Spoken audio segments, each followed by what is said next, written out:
ఎన్నికల్లో డబ్బులు తీసుకోవడం మానేయాలి, ప్రజల్లో మార్పు రావాలన్న సీఎం చంద్రబాబు.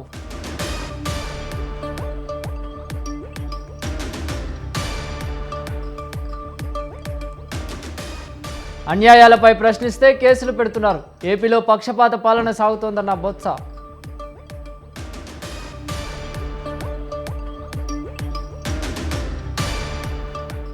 నీటి హక్కులపై రాజీ పడేది లేదు, తెలంగాణ సీఎం రేవంత్ రెడ్డి.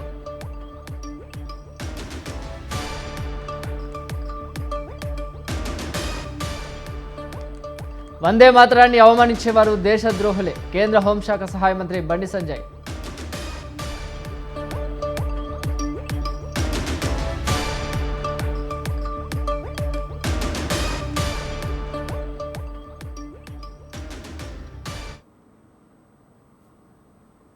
ఎనభైవ స్వాతంత్ర్య దినోత్సవం సందర్భంగా ఎర్రకోట వేదికగా ప్రధాని నరేంద్ర మోదీ కీలక ప్రకటన చేశారు.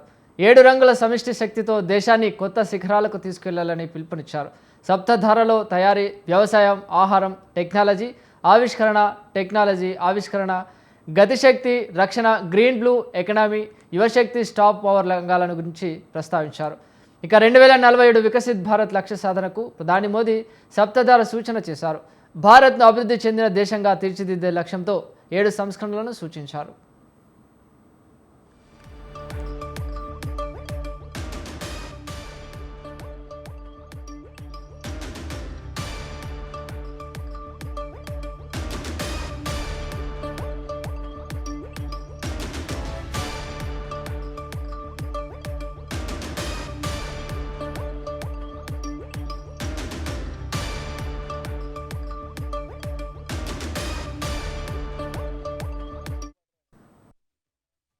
देशवासियों का संकल्प है कि अब 140 करोड़ देशवासियों के संकल्प को, सामर्थ्य को रोकना नामुमकिन है। प्यारे देशवासियों, पिछले 12 वर्षों में डिफेंस प्रोडक्शन करीब 4 गुना, खादी और ग्रामोद्योग का उत्पादन करीब 5 गुना हुआ, इलेक्ट्रॉनिक मैन्युफैक्चरिंग करीब 7 गुना बढ़ा, आधुनिक रेलवे कोच का निर्माण 21 गुना बढ़ा, मोबाइल फोन उत्पादन 33 गुना बढ़ा। इतना ही नहीं, आधुनिक युग को देकर के भी डिजिटल और इनोवेशन की दुनिया में भी हमने अपना परचम लहराया। इंटरनेट कंज्यूमर करीब 4 गुना बढ़े, पेटेंट ग्रांट होने की संख्या 4 गुना बढ़ी। हम आगे बढ़ रहे हैं और देशवासियों का संकल्प है कि अब 140 करोड़ देशवासियों के संकल्प को, सामर्थ्य को रोकना नामुमकिन है। प्यारे देशवासियों, पिछले 12 वर्षों में डिफेंस प्रोडक्शन करीब 4 गुना, खादी और ग्रामोद्योग का उत्पादन करीब 5 गुना हुआ, इलेक्ट्रॉनिक मैन्युफैक्चरिंग करीब 7 गुना बढ़ा, आधुनिक रेलवे कोच का निर्माण 21 गुना बढ़ा, मोबाइल फोन उत्पादन 33 गुना बढ़ा। इतना ही नहीं, आधुनिक युग को देकर के भी डिजिटल और इनोवेशन की दुनिया में भी हमने अपना परचम लहराया।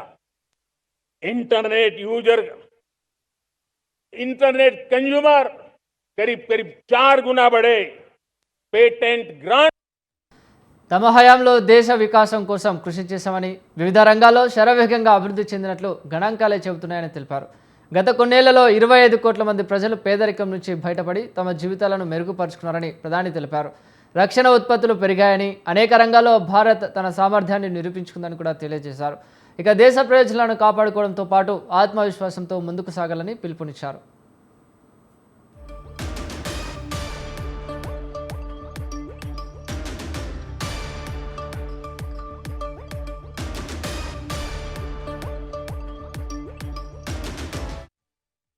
एक समय था जब मैं आत्मनिर्भरता की बात कर रहा था तो कुछ लोग एयर कंडीशन चैम्बर में बैठ करके सोचने वाले लोग हमें बता रहे थे ग्लोबलाइजेशन का क्या होगा।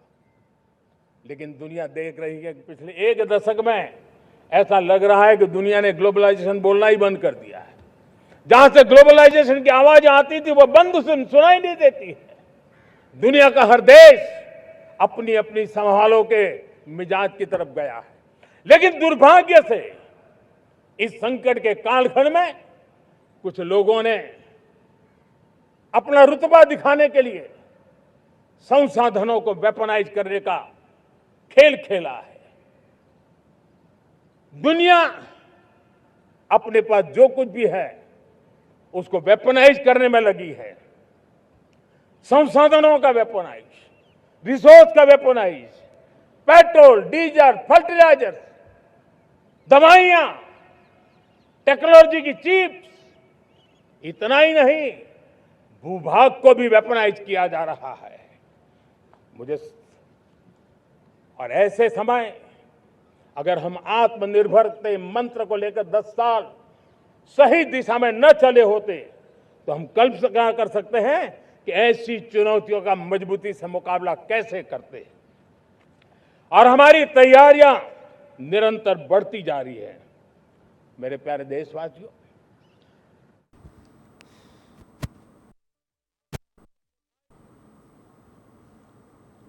గత 12 ఏళ్లలో భారత్ ఎన్నో సవాళ్లను ఎదుర్కొందని ప్రధాని గుర్తు చేశారు. కరోనా మహమ్మారి, ప్రపంచవ్యాప్తంగా నెలకొన్న యుద్ధ పరిస్థితుల మధ్య కూడా దేశం అభివృద్ధి బాటలో ముందుకు సాగిందన్నారు. యూపీఏ హయాంలో ప్రజలు భయాందోళనతో గడిపారని, ఆ తర్వాత కూడా ప్రజల్ని భయపెట్టడమే పనిగా కొందరు పెట్టుకున్నారని అన్నారు. యుద్ధాలతో పెట్రోల్, డీజిల్, ఫర్టిలైజర్లు దొరకవని జనాలకు భయపెట్టారని, కానీ అడ్డంకులు అధిగమించి ముందుకు సాగామని ప్రధాని తెలిపారు. ఇక దేశ ప్రగతిని ఆపడం ఎవరి తరం కాదని ప్రధాని మోదీ తెలిపారు. ఇక ఆగేదే లేదని, తగ్గేదే లేదని ప్రధాని మోదీ తెలిపారు. దేశాభివృద్ధికి ఆర్థిక సంస్కరణలను మరింత వేగవంతం చేస్తామని ప్రధాని తెలిపారు. తయారీ రంగాన్ని బలోపేతం చేయడం, మౌలిక వసతుల అభివృద్ధి, సాంకేతిక రంగంలో ముందంజ వేయడమే లక్ష్యమని తెలిపారు. రైల్వే విద్యుదీకరణ, మెట్రో విస్తరణ, హైడ్రోజన్ రైలు, సెమీకండక్టర్ రంగం వంటి అంశాలను ప్రస్తావించారు. ఇక ఇంధన భద్రతను అత్యవసర అంశంగా పరిగణించి దానికోసం చర్యలు తీసుకుంటున్నామని కూడా తెలిపారు. ఇక దేశ ప్రయోజనాల కోసం ఇతర దేశాలపై ఆధారపడటం తగ్గించాలని అభిప్రాయపడ్డారు. भारत ने ईंधन का नया क्षेत्र को भी छू लिया है। देश ने पहली हाइड्रोजन से चलने वाली ट्रेन शुरू कर दी है और मुझे खुशी है ये सबसे लंबी ट्रेन है और सबसे ताकतवर ट्रेन है और दुनिया में हाइड्रोजन ट्रेन के क्षेत्र में भी भारत ने अपना झंडा गाड़ दिया है। भारत ने ईंधन का नया क्षेत्र को भी छू लिया है। देश ने पहली हाइड्रोजन से चलने वाली ट्रेन शुरू कर दी है और मुझे खुशी है ये सबसे लंबी ट्रेन है और सबसे ताकतवर ट्रेन है और दुनिया में हाइड्रोजन ट्रेन के क्षेत्र में भी भारत ने अपना झंडा गाड़ दिया है। భారత్ స్వయం సమృద్ధి దిశగా వేగంగా అడుగులు వేస్తుందని ప్రధాని తెలిపారు. డిజిటల్ టెక్నాలజీ, సెమీ కండక్టర్లు, గ్రీన్ ఎనర్జీ తయారీ రంగాల్లో భారత్ ప్రపంచానికి కీలక భాగస్వామిగా ఎదగాలని ఆకాంక్షించారు. మన ఉత్పత్తుల ఆధారంగానే ప్రపంచంలో మనకు గుర్తింపు రావాలి, ప్రతి మార్కెట్కు భారత ఉత్పత్తులు చేరాలని అన్నారు. ఫార్చ్యూన్ 500 కంపెనీలో భారత్ కంపెనీల సంఖ్య పెరగాలని, ప్రపంచ స్థాయి ఫార్మా సంస్థలు భారత్ నుంచి రావాలని లక్ష్యాలను వివరించారు.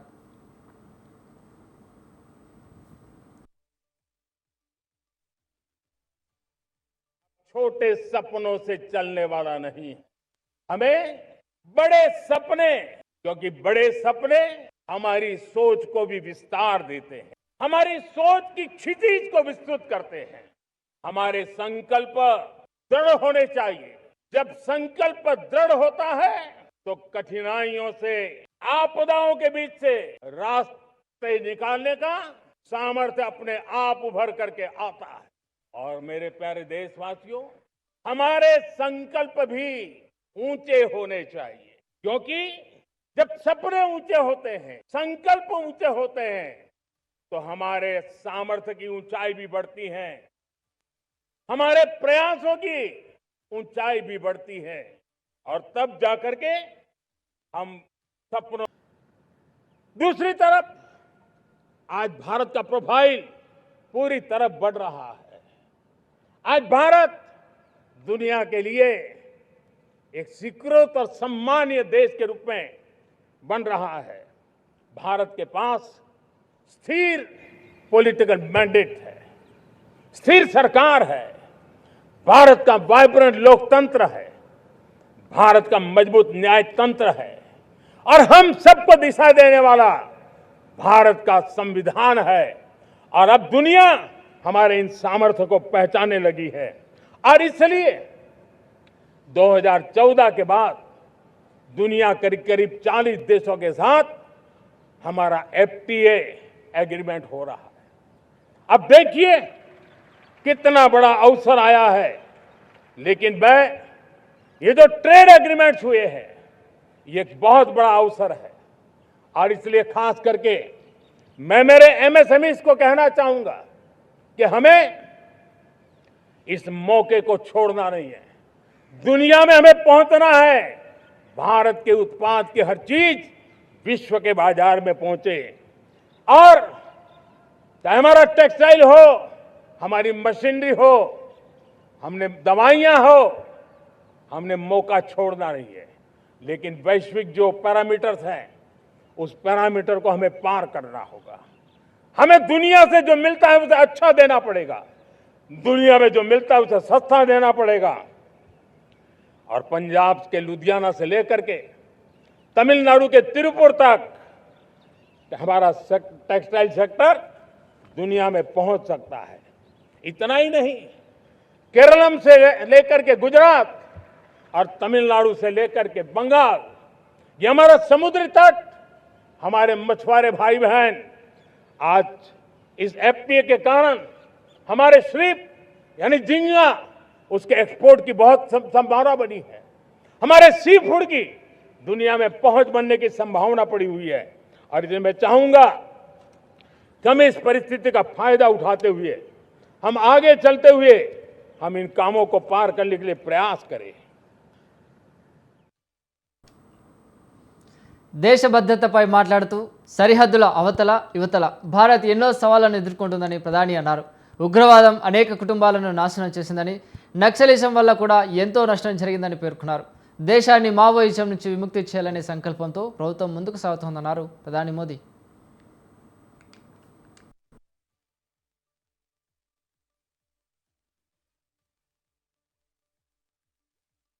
वर्षों तक देश की सत्ता में माओवादी सोच के लोग गलियारों में अपनी जगह बना करके बैठे थे। सरकारी कमेटियों में सलाहकार के रूप में भी ये माओवादी सोच ने नीतियों को प्रभावित किया था। मेरे प्यारे देशवासियों, जंगलों में हमें हथियारी नक्सलों का खात्मा बुलाने में, उस संकट से देश को मुक्त कराने में सफलता मिली है। लेकिन हथियारी नक्सल तो गए, लेकिन दिमागी नक्सल, ये दिमागी नक्सल मौके की तलाश में है, हिंसा अराजकता के वो रास्ते खोज रहे हैं, समाज को गलत राह पर घसीटने के लिए भांति भांति के दांव कर रहे हैं। वर्षों तक దేశం ముందున్న అతిపెద్ద లక్ష్యం వికసిత్ భారత్ అని ప్రధాని స్పష్టం చేశారు.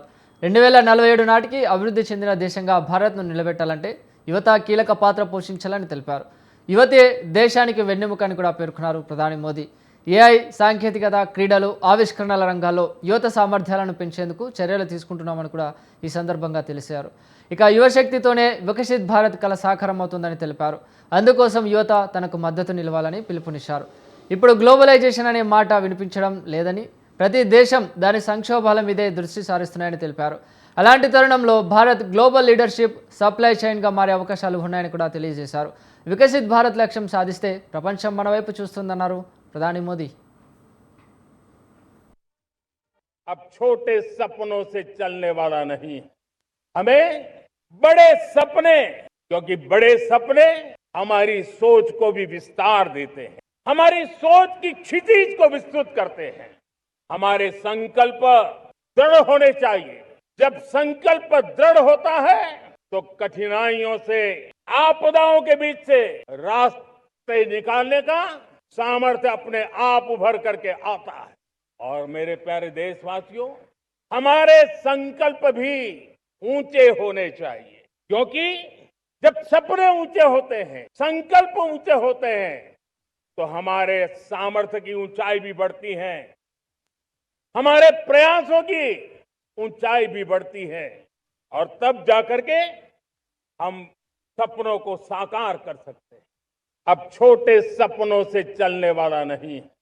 हमें बड़े सपने, क्योंकि बड़े सपने हमारी सोच को भी विस्तार देते हैं, हमारी सोच की क्षितिज को विस्तृत करते हैं। हमारे संकल्प दृढ़ होने चाहिए। जब हमने पिछले दिनों एआई इंपैक्ट समिट किया था, एआई का विस्तार बहुत तेजी से बढ़ रहा है। लाल किले से मैं देश के नौजवानों के लिए घोषणा करना चाहता हूं। हमने तय किया है कि आने वाले 1 वर्ष में 1 करोड़ युवाओं को एआई स्किल के लिए ट्रेनिंग देने का हम काम करेंगे, ताकि हमारा देश का नौजवान एआई की दुनिया में भी नेतृत्व करने का सामर्थ्य। हमने पिछले दिनों एआई इंपैक्ट समिट किया था। एआई का विस्तार बहुत तेजी से बढ़ रहा है। लाल किले से मैं देश के नौजवानों के लिए घोषणा करना चाहता हूं। हमने तय किया है कि आने वाले 1 वर्ष में 1 करोड़ युवाओं को एआई स्किल के लिए ट्रेनिंग देने का हम काम करेंगे, ताकि हमारा देश का नौजवान एआई की दुनिया में भी नेतृत्व करने का सामर्थ्य। हमने पिछले दिनों एआई इंपैक्ट समिट, कुछ चीजें मैंने बताई हैं, लेकिन मैं इससे भी आगे सोचता हूं। मैं जरा देश को झकझोरना चाहता हूं। मैं देश की शक्ति को भी झकझोरना चाहता हूं। देश यानी सिर्फ सरकार नहीं होती है, देश यानी हर नागरिक जुड़ता है। क्या हम सोच नहीं सकते कि फॉर्च्यून 500 की चर्चा तो बहुत सुनते हैं, आने वाले 1 दशक में इन फॉर्च्यून 500 में 50 कंपनियां भारत की क्यों न हो, ये लक्ष्य हमारा क्यों न होना चाहिए। आज बैंकिंग सेक्टर फल फूल रहा है। दुनिया की टॉप बैंक के अंदर भारत की बैंक का झंडा भी क्यों न फहरता हो। भारत की बैंक भी टॉप बैंक 5 बैंक में भारत की भी एक बैंक होनी चाहिए। भारत की फार्मा की दिशा में हमने बहुत काम किया है, लेकिन समय की मांग है कि दुनिया की 5 बड़ी फार्मा कंपनियों में भारत की भी 1-2 फार्मा कंपनियों का नाम गूंजना चाहिए। भारत उसमें अपना स्थान बनाना चाहिए। लॉ फर्म्स होते हैं, रेटिंग एजेंसी होती है। क्या समय की मांग नहीं है कि ग्लोबल लीडरशिप अब हमारे हाथ में होनी चाहिए? टैलेंट है, सामर्थ्य है, हमारा लंबा इतिहास भी है, भाषाओं पर हमारा प्रभुत्व है, हमें विश्व में पहुंचना चाहिए। हमारी कोई कंसल्टिंग फर्म, अकाउंटिंग फर्म दुनिया के टॉप फर्म्स के अंदर क्यों नहीं होनी चाहिए? भारत की टेक्नोलॉजी कंपनियां दुनिया के अंदर सिरमौर हो, यह हमारा लक्ष्य होना चाहिए। हमारे ऐसे ब्रांड हो जिससे दुनिया आकर्षित होती हो, हमारे ब्रांड हमारे देश की पहचान हो और विश्व के लिए एक डेस्टिनेशन बन जाए, उस दिशा में हमें काम करना है। और इसके लिए मैं राज्य सरकारों को कहना चाहता हूं, मैं स्थानिक स्वराज की संस्थाओं को कहना चाहता हूं, भारत सरकार का भी यह दायित्व है कि हमें हमारे रिफॉर्म की गति बढ़ानी होगी। हमें 2047 के लक्ष्य के अनुरूप हमारी व्यवस्थाओं को विकसित करना होगा। हमें बीते हुए काल के नीति नियमों से नहीं चल सकते, हमें आने वाले सपनों के हिसाब से नीति नियमों को गढ़ना होगा। और इसको अगर हम पढ़ेंगे,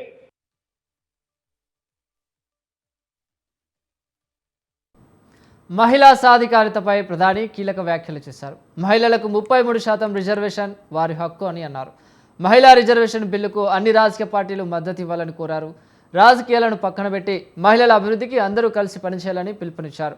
అవసరమైతే క్రెడిట్ వారే తీసుకోవాలంటూ విపక్షాలను ఉద్దేశించి కూడా వ్యాఖ్యానించారు. దేశంలోనే 3 కోట్ల మంది మహిళలను లఖ్పతి దీదీలుగా తీర్చిదిద్దడమే లక్ష్యమని తెలిపారు ప్రధాని మోదీ. पंचायतों में, नगर पालिका में, महानगर पालिका में बहुत बड़ी मात्रा में हमारी महिलाएं जनप्रतिनिधि बनकर के देश का मार्गदर्शन कर रही है, समस्याओं का समाधान कर रही है, बहुत ही सक्षम नेतृत्व दे रही है।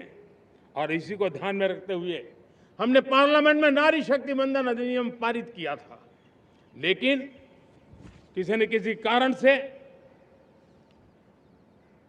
राजनीति के अखाड़े में पिछले 40 साल से ये सपना हमेशा राजनीतिक अखाड़े का शिकार हो गया है। मैं देश के सभी राजनीतिक दलों से आज लाल किले की प्राचीर से तिरंगे झंडे की छाया में खड़े होकर के प्रार्थना करता हूं, आग्रह करता हूं, आइए उन महिलाओं के सामर्थ्य के पुजारी बनिए, उन महिलाओं के सम्मान में आगे आइए और जल्द से जल्द हमारी माताओं बहनों को 33% विधानसभा और लोकसभा में उनको प्रतिनिधित्व मिले, वे भारत की नीति घड़तर के अंदर अपना योगदान दे। समय की मांग है और मैं सभी राजनीतिक दलों से फिर से आग्रह करता हूं, आइए महिला आरक्षण लागू करके महिला सम्मान में आप भी जुड़िए, आप भी यश लीजिए, आप भी क्रेडिट लीजिए, लेकिन मेरी माताओं बहनों को हक दीजिए। आज पंचायतों में ఈసారి స్వాతంత్ర వేడుకల్లో వందే మాతరం ప్రత్యేకంగా నిలిచింది. వందే మాతరం 157 ఏళ్ల ప్రస్థానాన్ని గుర్తు చేస్తూ తొలిసారి ఎర్రకోట అధికారిక కార్యక్రమంలో ఆలాపించారు. ప్రతి భారతీయుడి హృదయం వందే మాతరం నినాదంతో మారుమోగుతుందని ప్రధాని అన్నారు.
జమీందారీ వ్యవస్థ అనగానే బానిసత్వం, అరాచకాలే గుర్తుకొస్తాయి. కానీ దానికి భిన్నంగా స్వాతంత్ర సంగ్రామానికి ఊపిరి పోసింది సూర్యాపేట జిల్లా మునగాల పరంగంలోని నడిగూడెం రాజా బహదూర్ నాయని వెంకటరావు కోట. నిజాం నవాబు పాలనలో ప్రజలు భయంతో ప్రాణాలు అరిచేతిలో పెట్టుకొని బతికారు. ఆ రోజుల్లో స్వతంత్ర కాంక్ష కలిగిన జమీందార్ నాయని రంగరావు తన మిత్రుడి పింగళి వెంకయ్యతో కలిసి ఈ కోట నుంచే ఉద్యమ అడుగులు వేశారు.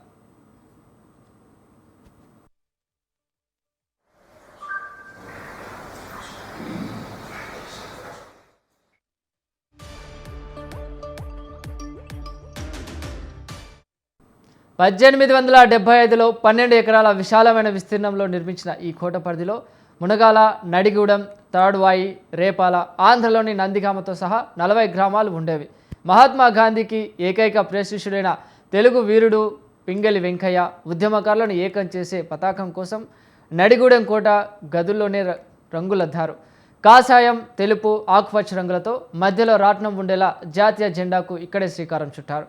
1921 విజయవాడ కాంగ్రెస్ మహాసభలో వెంకయ్య రూపొందించిన పతాకాన్ని గాంధీకి అందజేశారు. దేశవ్యాప్తంగా వచ్చిన 16 నమూనాలను పరిశీలించిన జాతీయ నాయకులు వెంకయ్య జెండాకే జై కొట్టారు. గాంధీ సూచనతో రాట్నం స్థానంలో అశోక చక్రాన్ని చేర్చి 1947 జూలై 22న రాజ్యాంగ సభ ఈ జెండాను అధికారికంగా ఆమోదించింది. ఇక 2009లో కేంద్ర ప్రభుత్వం వెంకయ్య సేవలను గుర్తుగా 5 తపాలా బిల్లులను కూడా విడుదల చేసింది. ఇంతటి మహోజ్వల చరిత్ర కలిగిన నడిగూడెం కోట నేడు తీవ్ర నిర్లక్ష్యానికి గురవుతుంది. ఈ చారిత్రక కట్టడం ప్రస్తుతం ప్రైవేట్ వ్యక్తుల ఆధీనంలోకి వెళ్ళి ఒక రిసార్ట్గా మారింది. ఫలితంగా చరిత్రను వీక్షించేందుకు వచ్చే పర్యాటకులకు, గ్రామస్తులకు లోపలికి అనుమతి లభించక నిరాశతో వెనుకదిరుగుతున్నారు. మన జాతీయ జెండా పురిటిగడ్డ అయిన ఈ కోటను ప్రభుత్వం తక్షణమే స్వాధీనం చేసుకుని రక్షిత స్మారక చిహ్నంగా ప్రకటించాలని, ప్రముఖ పర్యాటక కేంద్రంగా అభివృద్ధి చేయాలని స్థానికులు కోరుతున్నారు. మేము రాజాగారి దగ్గర 20 సంవత్సరాలు పనిచేసాము. ఇక్కడ ఉన్నప్పుడు అది గవర్నమెంట్ గ్రాండ్ స్కూల్ కింద ఉండేది. రాజాగారే దానికి మేనేజరు. ఈ యొక్క రామపురం, నడిగూడెం ఈ 2 గ్రామాలు ఆయన సొంతంగా తీసుకున్నాడు. ఆ దత్తం తీసుకొని డిఈఓలో గవర్నమెంట్లో ఆయన పేరు ఎక్కింది. డైరెక్టర్ దగ్గర నుంచే వచ్చి ఏదైనా ఇన్స్పెక్టర్ గారు వచ్చి వారిని అడిగి తీసుకొని మాకు కావాల్సినవన్నీ సౌకర్యాలని ఏర్పరిచేది. అప్పటి నుంచి ఈ యొక్క బళ్ళు కొంతకాలం గడిచినాక 1968లో గవర్నమెంట్లో అబ్జార్వ్ అయినాయి. 59వ సంవత్సరం 1959 సంవత్సరం ఆంధ్ర నుంచి మన తెలంగాణకు మారింది నల్గొండకు. మేము రాజాగారి దగ్గర 20 సంవత్సరాలు పనిచేసాము.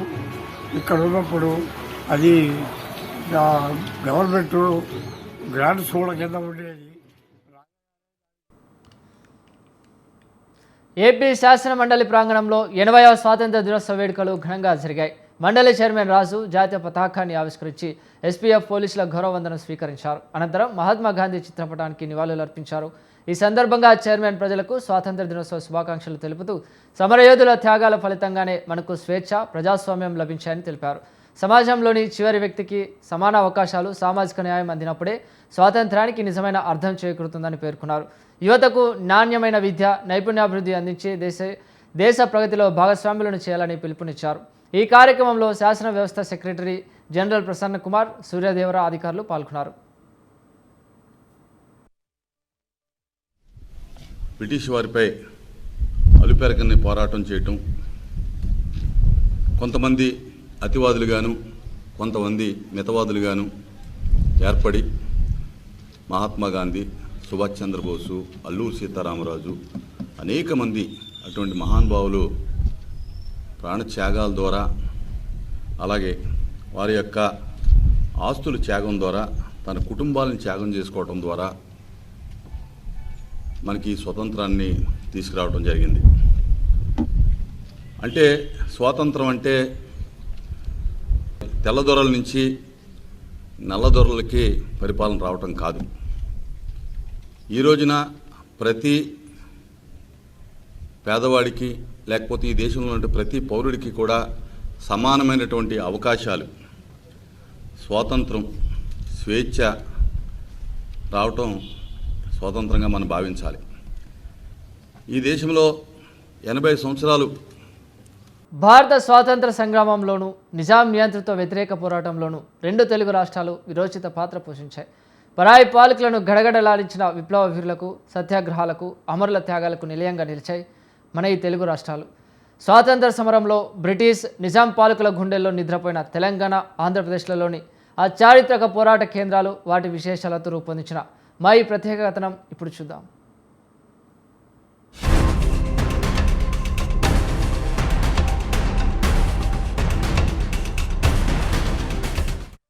భారత స్వతంత్ర సంగ్రామంలోనూ నిజాం వ్యతిరేక పోరాటంలోనూ 2 తెలుగు రాష్ట్రాలైన ఆంధ్రప్రదేశ్, తెలంగాణలో వీరోచిత పాత్రను పోషించాయి. పరాయి పాలకుల గుండెల్లో నిద్రపోయిన విప్లవకారులకు, సత్యాగ్రహాలకు నిలయంగా నిలిచిన కొన్ని ముఖ్యమైన చారిత్రక ప్రదేశాల విశేషాలను ఇప్పుడు పరిశీలిద్దాం.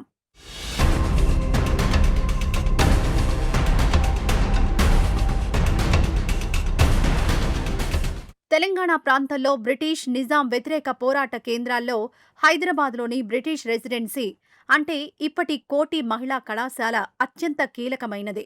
ఇది ఒకప్పుడు బ్రిటిష్ అధికారానికి ప్రధాన కేంద్రంగా ఉండేది.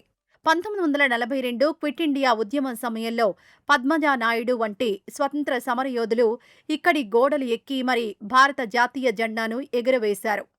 ఇక ఆసిఫాబాద్ జిల్లాలోని జోడేఘాట్ గిరిజన పోరాట యోధుడు కొమరం భీం నిజాం నవాబుకు బ్రిటిష్ అటవీ చట్టాలకు వ్యతిరేకంగా సాయుధ పోరాటం చేసిన పవిత్ర భూమి. ఇక్కడ్నుంచే ఆయన జల్, జంగల్, జమీన్ అంటే నీరు, అడవి, భూమి అనే అమర నినాదాన్నిచ్చారు.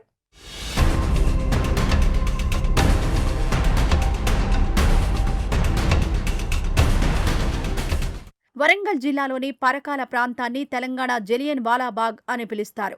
సెప్టెంబర్ 2, 1947న భారత జాతీయ జెండాను ఎగురవేయడానికి ప్రయత్నించిన అమాయక ప్రజలపై నిజాం రజాకార్లు ఇక్కడ నిర్దాక్షిణ్యంగా కాల్పులు జరిపి దారుణంగా ఊచకోత కోశారు. యాదాద్రి భువనగిరి జిల్లాలోని చారిత్రక భువనగిరి ఖిల్లా చారిత్రక ఆంధ్ర మహాసభ సమావేశాలకు వేదికైంది.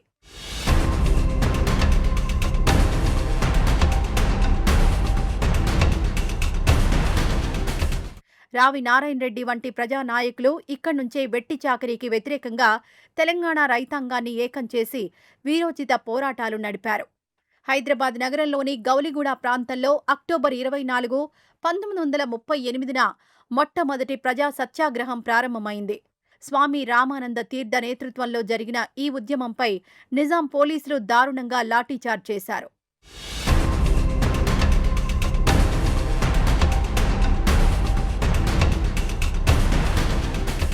ఆంధ్రప్రదేశ్ రాష్ట్రంలో బ్రిటిష్ పాలకులను గడగడలాడించిన ప్రాంతాల్లో విజయవాడలోని బాపు మ్యూజియం అంటే నాటి విక్టోరియా జూబ్లీ హాల్ ఒకటి. 1921లో ఇక్కడ జరిగిన అఖిల భారత కాంగ్రెస్ సమావేశాల్లోనే మన జాతీయ జెండా ఆవిర్భావానికి పునాదులు పడ్డాయి.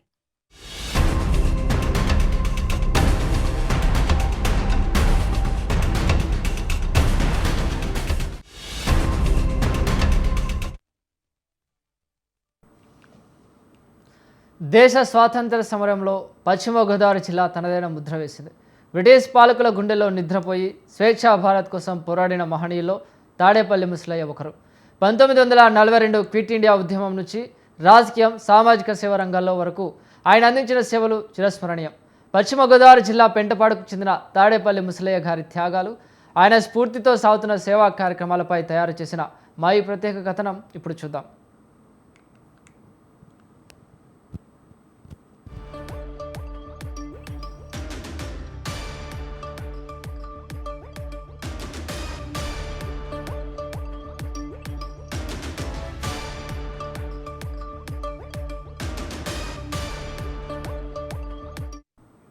పశ్చిమ గోదావరి జిల్లా తాడేపల్లిగూడెం నియోజకవర్గ పరిధిలోని పెంటపాడు గ్రామానికి చెందిన తాడేపల్లి ముసలయ్య దేశ స్వాతంత్ర్యం కోసం విరోచిత పోరాటం చేసిన సమరయోధుడు. బ్రిటిష్ పాలనకు వ్యతిరేకంగా సాగిన ఉద్యమంలో ఆయన చురుగ్గా పాల్గొన్నారు. 1942లో మహాత్మా గాంధీ పిలుపునిచ్చిన క్విట్ ఇండియా ఉద్యమంలో పాల్గొని భారత్ వదిలి వెళ్ళండి అంటూ ఆంగ్లేయ పాలకులకు వ్యతిరేకంగా గర్జించారు. స్వాతంత్ర్యం కోసం సాగిన పోరాటంలో ముసలయ్య నిర్భయంగా ముందుకు సాగారు. ఆయన ఉద్యమాన్ని అణిచివేసేందుకు బ్రిటిష్ ప్రభుత్వం అరెస్టు చేసి జైలుకు పంపినప్పటికీ తన దేశభక్తిని, పోరాట పటాలన్నీ ఏమాత్రం వీడలేదు. జైలు శిక్షను కూడా దేశం కోసం చేసిన త్యాగంగా భావించారు. తన పోరాటంతో ప్రజల్లో చైతన్యాన్ని నింపిన ముసలయ్య త్యాగం భావితరాలకు నిత్య స్ఫూర్తిదాయకం. ఇక ముసలయ్య వంటి సమరయోధుల త్యాగాల ఫలితంగానే మనకు స్వాతంత్రం లభించింది. స్వాతంత్ర సమరయోధుడిగానే కాకుండా రాజకీయాల్లోనూ పలు పదవులు చేపట్టి రాష్ట్ర అభివృద్ధికి, ప్రజాశ్రేయస్సుకు ఆయన కృషి చేశారు. ఉమ్మడి ఆంధ్రప్రదేశ్ పిసిసి అధ్యక్షుడిగా 2 సార్లు ఎమ్మెల్సీగా, ఏఎంసీ చైర్మన్గా, గణపవరం సమితి అధ్యక్షుడిగా కూడా పనిచేశారు. ఇక ఆయన స్ఫూర్తితో పెద్ద కుమారుడు విశ్రాంత్ Andhra bank senior manager Tadepalli Mohan Rao గత 25 ఏళ్లుగా సేవా కార్యక్రమాలు కొనసాగిస్తున్నారు. ఇబ్బందుల్లో ఉన్న పేదలకు, విద్యార్థులకు ఆర్థిక చేయూతనిస్తున్నారు.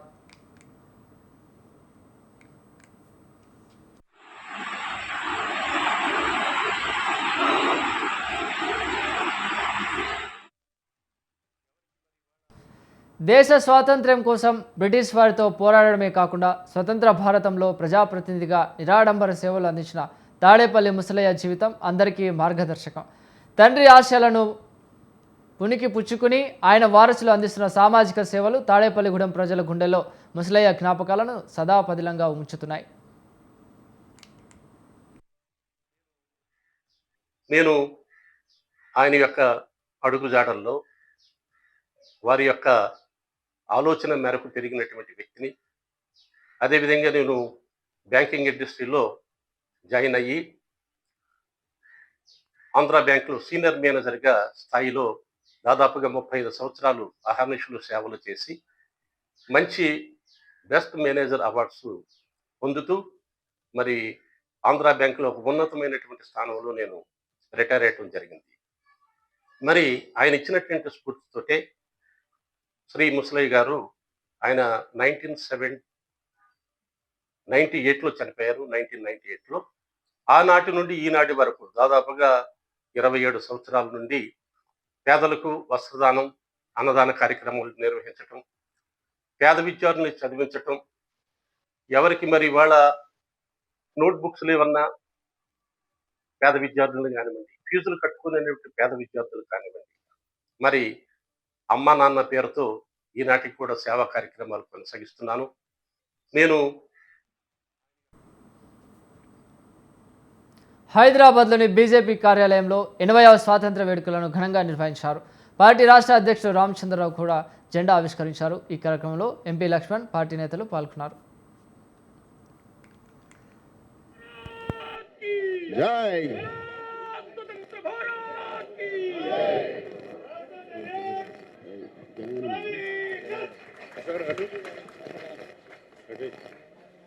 జాతీయ గీతం जनगण मन अधिनायक जय भारत दाता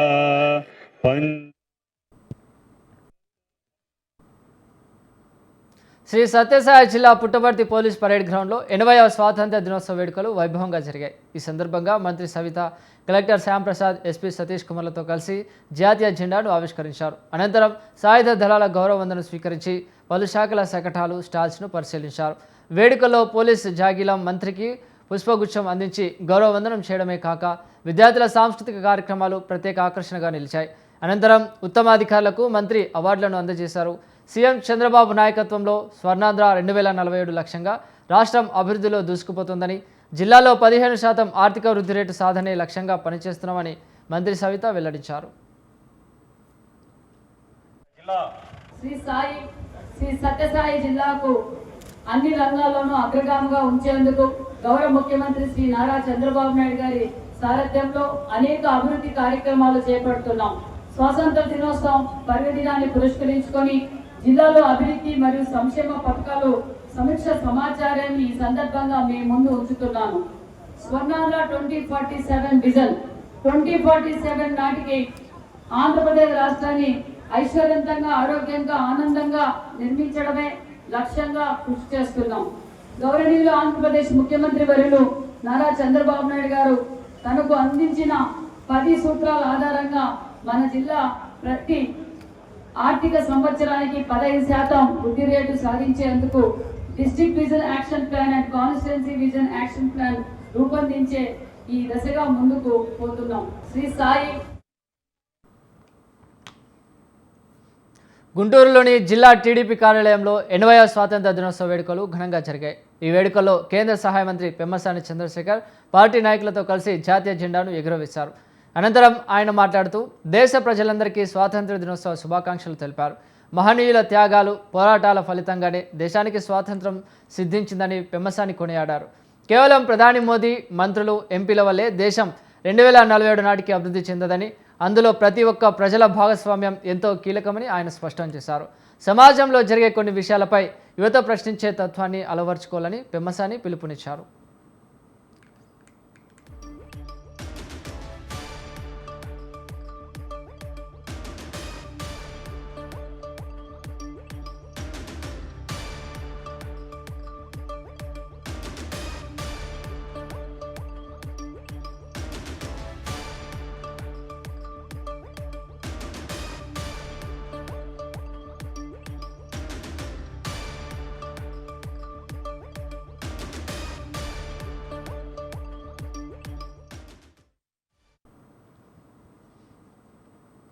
అనకాపల్లి ఎన్టీఆర్ స్టేడియంలో 80వ స్వాతంత్ర దినోత్సవ వేడుకలు ఘనంగా జరిగాయి. ఈ వేడుకలకు హోంమంత్రి వంగలపూడి అనిత ముఖ్య అతిథిగా హాజరై జిల్లా కలెక్టర్ విజయకృష్ణన్ సమక్షంలో జాతీయ పతాకాన్ని ఆవిష్కరించారు. ఈ కార్యక్రమంలో అనకాపల్లి ఎమ్మెల్యే కొనతాల రామకృష్ణ, ఎస్పీ తుషాన్ సిన్వా తదితరులు పాల్గొన్నారు. ఈ సందర్భంగా పోలీస్, ఎన్సీసీ విద్యార్థుల గౌరవ వందనాన్ని మంత్రి అనిత స్వీకరించారు. ఇక వివిధ ప్రభుత్వ శాఖల అభివృద్ధిని ప్రతిబింబించేలా నిర్వహించిన శకటాల ప్రదర్శన, విద్యార్థుల సాంస్కృతిక నృత్యాలు, ఆహుతులను విశేషంగా ఆకట్టుకున్నాయి. ఈ సందర్భంగా మంత్రి మాట్లాడుతూ కూటమి ప్రభుత్వం ప్రజా సంక్షేమం, ఉపాధి కల్పన, పారిశ్రామిక అభివృద్ధి, విద్యా, వైద్య రంగాల పురోగతికి పెద్దపీట వేస్తుందని తెలిపారు. ఈ కార్యక్రమంలో ప్రజాప్రతినిధులు, అధికారులు, పెద్ద సంఖ్యలో విద్యార్థులు పాల్గొన్నారు.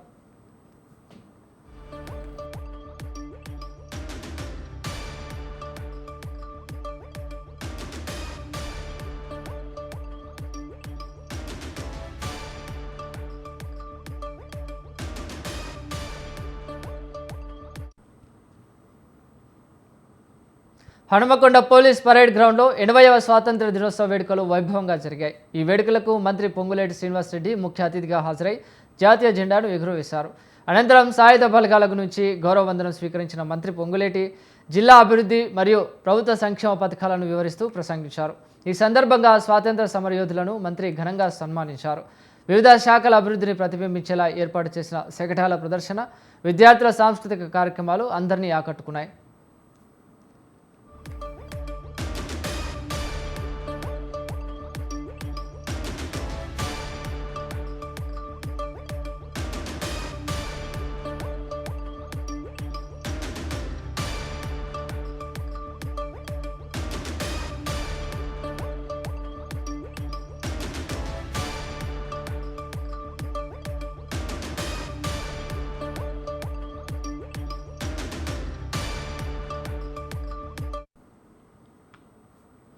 ప్రపంచంలోనే ఆయుధం లేని యుద్ధం మన స్వాతంత్ర పోరాటం అన్నారు సీఎం రేవంత్. ఎందరో మహనీయుల త్యాగి ఫలితమే ఇప్పుడు అనుభవిస్తున్న స్వాతంత్రం అని తెలిపారు. రాష్ట్రంలో ప్రజాప్రభుత్వం అధికారం చేపట్టిన నాటి నుంచి దెబ్బతిన్న వ్యవస్థలను గాడిలో పెడుతూ వస్తున్నామని సీఎం రేవంత్ తెలిపారు. తమ ప్రభుత్వానికి పేదల పట్ల బాధ్యత ఉందన్నారు. ప్రతి పథకంలో శాస్త్రీయ దృక్పథం, ప్రజా సంక్షేమం ఉందని తెలిపారు. 15 లక్షల కుటుంబాలకు పైగా రేషన్ కార్డులు ఇచ్చామని, స్మార్ట్ రేషన్ కార్డుల పంపిణీతో పథకాలు మరింత మెరుగవుతాయన్నారు. పేదల ఆత్మగౌరవానికి ఆనవాళ్లు ఇందిరమ్మ ఇల్లని సీఎం రేవంత్ రెడ్డి తెలిపారు. స్వేచ్ఛా వాయువులు పీల్చుకున్న ఈరోజు మనందరికీ పర్వదినం. ఇది దేశ చరిత్రలో సువర్ణాక్షరాలతో లిఖించదగ్గ రోజు. మిత్రులారా, ఎందరో మహనీయుల త్యాగం ఈ స్వతంత్రం. వారి త్యాగాలను స్మరిస్తూ ఆ మహనీయులందరికీ శిరస్సు వంచి వినమ్రంగా నమస్కరిస్తున్నాను. ప్రపంచ చరిత్రలోనే ఆయుధం లేని యుద్ధం మన స్వతంత్ర పోరాటం. అహింస అనే ఆయుధంతో ఇంత గొప్ప విజయాన్ని సాధించవచ్చు అని రుజువు చేసిన ఘనత జాతిపిత మహాత్మా గాంధీకి దక్కుతుంది. ప్రజాస్వామ్య దేశంగా భారత్ నిలదొక్కుకోవడానికి తొలి ప్రధానమంత్రి పండిట్ జవహర్లాల్ నెహ్రూ బలమైన పునాదులు వేశారు. దేశ ఆధునిక భారతావనిగా అవతరించడానికి అవసరమైన ప్రణాళికలు రచించి దార్శనికతను ప్రదర్శించారు. ఆయన ప్రారంభించిన సాగునీటి ప్రాజెక్టులను మనం ఈరోజు ఆధునిక దేవాలయాలుగా పిలుచుకుంటున్నాం. హరిత విప్లవం, శ్వేత విప్లవం, నీలి విప్లవం చేపట్టి అన్ని రంగాల సమగ్రాభివృద్ధికి కృషి చేసిన ఘనత నాటి ప్రభుత్వాలది. స్వేచ్ఛ జీవన ఆధారం, దానికి వెల కట్టలేము అని మహాత్మా గాంధీ గారు అన్నారు. అందుకే ప్రజా ప్రభుత్వంలో ప్రజలకు స్వేచ్ఛను అందించాం. విధ్వంసమైన తెలంగాణ రాష్ట్రాన్ని వికాసం వైపు నడిపించేందుకు ప్రయత్నం చేస్తున్నాం. రాష్ట్రంలో ప్రజా ప్రభుత్వం అధికారం చేపట్టిన 32 నెలల్లో దెబ్బతిన్న వ్యవస్థల్ని ఒక్కొక్కటిగా గాడిలో పెడుతూ వస్తున్నాం. సంక్షేమాన్ని విస్తరించాం, అభివృద్ధికి కొత్త దిశను నిర్దేశించాం.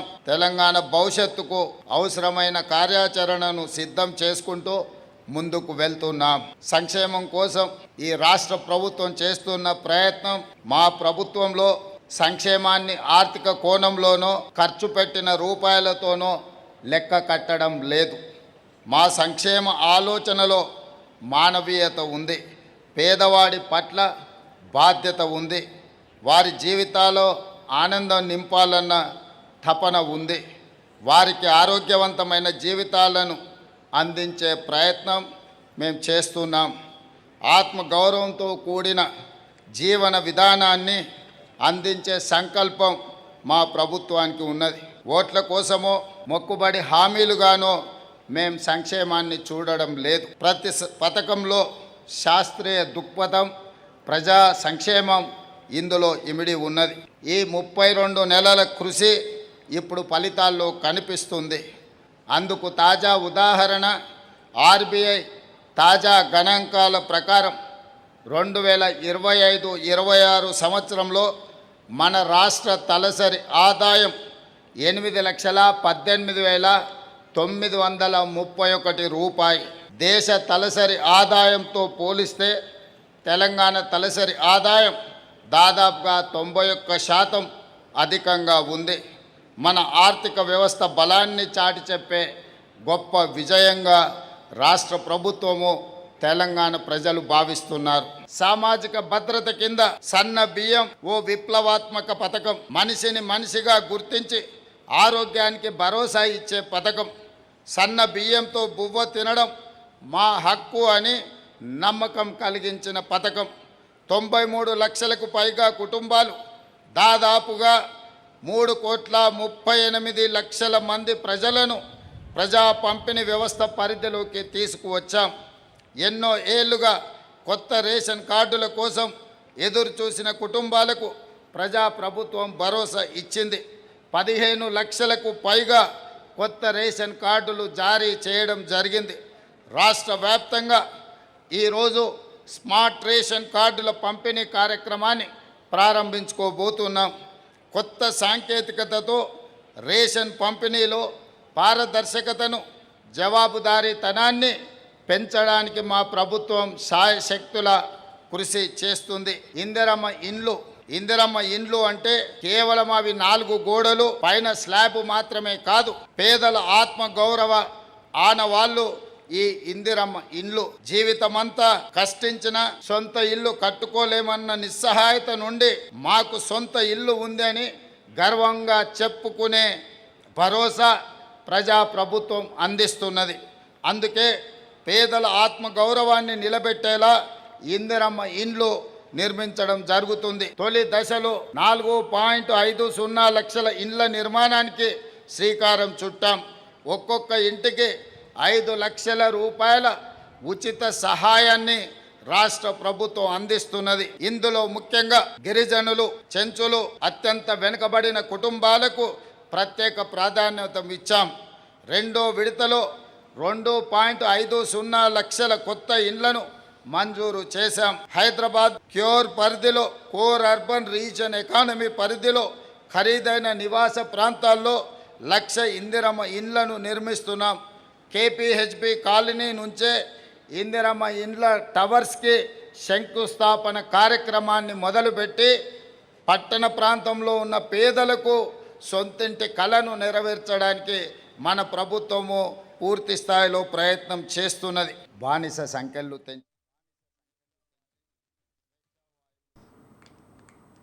ములుగు జిల్లా కేంద్రంలోని ఎమ్మెల్యే క్యాంప్ కార్యాలయంలో 80వ స్వాతంత్ర దినోత్సవ వేడుకలను ఘనంగా నిర్వహించారు. ఈ సందర్భంగా పోలీసులు గౌరవవందనం స్వీకరించి జాతీయ జెండాను మంత్రి ఆవిష్కరించారు.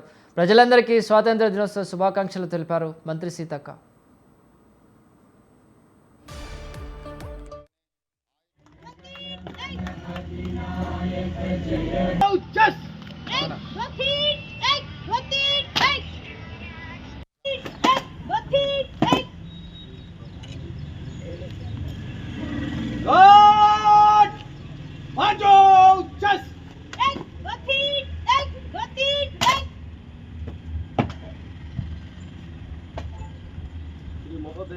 आपके इलेक्शन के लिए गॉड हाजिर है.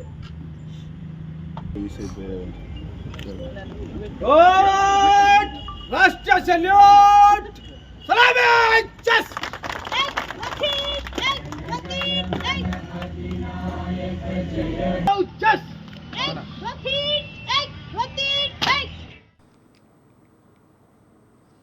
వరంగల్ జిల్లా కీలా వరంగల్లోని చారిత్రక కుష్ మహల్ ప్రాంగణంలో 80వ స్వాతంత్ర దినోత్సవ వేడుకలు అత్యంత వైభవంగా పండుగ వాతావరణంలో జరిగాయి. ఈ వేడుకల్లో భాగంగా అటవీ శాఖ మంత్రి కొండా సురేఖ ముఖ్య అతిథిగా హాజరై జాతీయ జెండాను ఆవిష్కరించారు.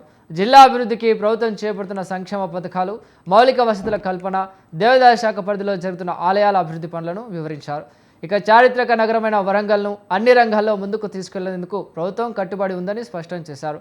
స్వాతంత్ర దినోత్సవాన్ని పురస్కరించుకొని నిర్వహించిన సాంస్కృతిక కార్యక్రమాలు, ఉత్తమ సేవలు అందించిన అధికారులకు ప్రశంసా పత్రాలు పంపిణీ కార్యక్రమం ఈ వేడుకలకు ప్రత్యేక ఆకర్షణగా నిలిచాయి. కాకతీయుల రాజధాని వైభవానికి ప్రతీకగా నిలుస్తున్నది. ఈ నేల మామూలు నేల కాదు.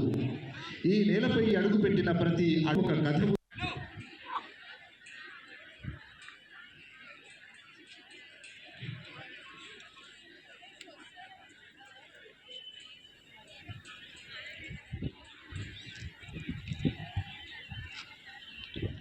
ఆర్ఎస్ఐ రమేష్ గారు వ్యవహరించారు. వారికి